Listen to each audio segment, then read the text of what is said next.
Hello বন্ধুরা, আমি আবার এসে গেছি। আমি স্বর্ণালী, এই স্বর্ণালীর সংসারে তোমাদের কাছে নতুন ব্লগ নিয়ে। দেখো আজকে কি কি রান্না করেছি, তোমাদেরকে সব দেখাবো আমি। দেখতে থাকো। প্রথমে দেখিয়ে নিই, এগুলো সগরি নয়, এই কালকের একটু কাঁচা টমেটো দিয়ে ডাল করেছিলাম, মুগের ডাল, সেটা ছিল, সেটা একটু গরম করে নিয়েছি।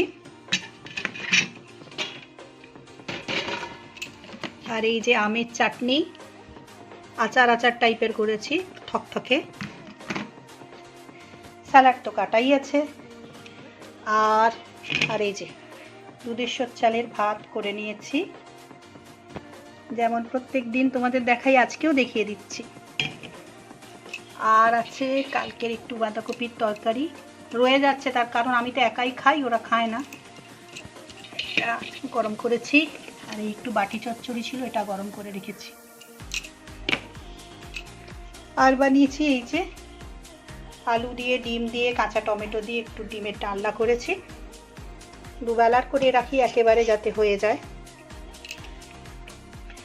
আর আমি আমার জন্য আর ওই তরকারিতে ডিম দিয়ে নিই, যে সেদ্ধ ডিম রেখেছি, একটু আলু ভাজা করে রেখেছি অল্প করে।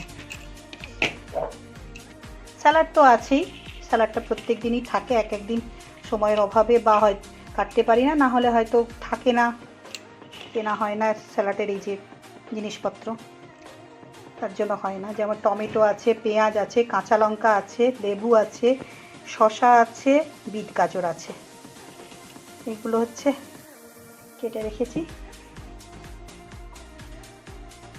তাহলে তোমরা কেমন আছো জানিও।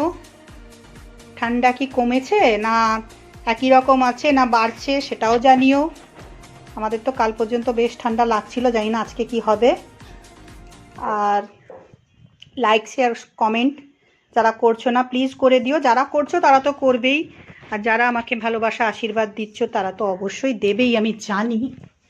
তবুও আবার বলবো যে তোমরা আরও বেশি বেশি করে দাও। আর যারা এখনও সাবস্ক্রাইব করোনি তারা প্লিজ সাবস্ক্রাইবটা করে নাও। এ বাবু, বাবু, এ চান করে এসেছিস? আমার হাতটা ভালো না, এই দেখ গোপাল ঠাকুরটা খালি পড়ে যায় প্রত্যেকদিন, এটা একটু তুলে দে না বাবা। এই দেখ, এ কেন শুয়ে পড়ে কে জানে, ঘুম পাচ্ছে সব সময়। কি ঘুম পায় তোর মতো কুঁড়ে? যাই হোক, হ্যাঁ, ঠাকুর বলে কি মানুষ নয়, সত্যি কথাই তো। যাই হোক, একটু মজা করলাম। সবাই তাহলে খুব ভালো থেকো, হাসি খুশি আনন্দে থেকো, খুব ভালো সময় কাটুক তোমাদের। ঈশ্বরের কাছে সব সময় প্রার্থনা করব যে তোমাদের শুভ হোক, মঙ্গল হোক। সবাই যারা আমাকে ভালোবাসো তাদের তো হবেই, যারা ভালোবাসো না আশীর্বাদের বদলে উল্টোটা দাও, তাদেরও ভালো হোক, শুভ হোক, তারা সবাই ভালো থাকুক। আর তোমাদের সাথে নিয়েই আমি অনেক দূর পৌঁছতে চাই, তোমাদের হাত ধরে। তোমরা আমার পাশে থেকো, এই অনুরোধটুকু আমি প্রত্যেক দিন করি, আজও করছি। তাহলে রাখি আজকের মতো, আবার কালকে আমি নতুন ব্লগ নিয়ে তোমাদের কাছে হাজির হব। টাটা।